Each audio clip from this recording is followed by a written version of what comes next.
ओम श्री गुरुवे नमः। ओम शांति शांति शांति। प्रणाम भगवान।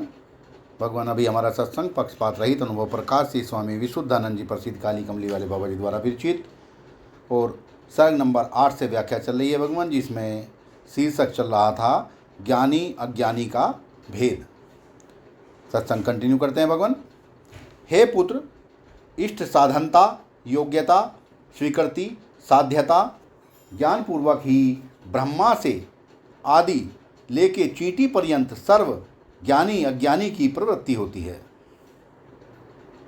इससे विपरीत हेतुओं से सर्व की निवृत्ति होती है, परंतु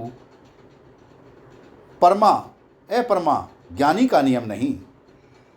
कह भेद ज्ञानी अज्ञानी का क्या हुआ? हे पुत्र, सर्व पदार्थों के सामान्य विशेष ज्ञान में माया विशिष्ट ईश्वर बिना सर्व जीव ज्ञानी भी है तथा अज्ञानी भी है। एक पदार्थ के ज्ञान में भी ज्ञानी अज्ञानी जीव कहे जाते हैं। जैसे मणिक की सम्यक परीक्षा वाला मणिक का ज्ञानी कहा जाता है, अन्य नहीं।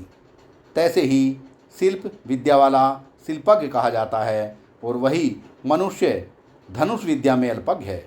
धनुष विद्या वाला शिल्प विद्या में अल्पज्ञ है। इसी रीति से सर्व समष्टि व्यष्टि पदार्थों में जान लेना।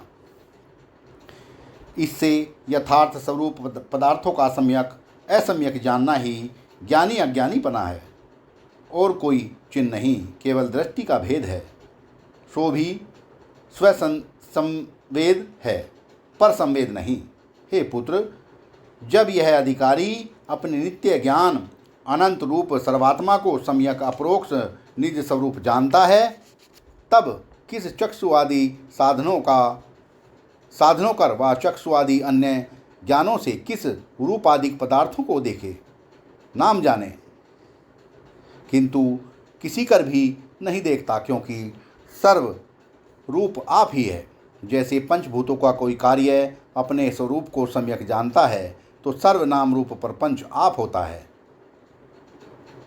इंद्रता कर अपने से भिन्न अन्य को नहीं देखता। जैसे तरंग अपने मधुर शीतल द्रव्यता स्वरूप जल को सम्यक जानता है, तो जल सर्वजल रूप आप ही होता है। जैसे स्वप्न दृष्टा निज विज्ञान से सर्व स्वप्न पदार्थों को अपना आप ही जानता है, सो सर्वात्मा होता है। तो किससे किसको देखे, किंतु भिन्न नहीं देखता, अन्यथा आपको भिन्न कल्पता है, अन्य को भिन्न जान के ही दुख पाता है। सत्संग को विराम देते हैं भगवान। प्रणाम भगवान।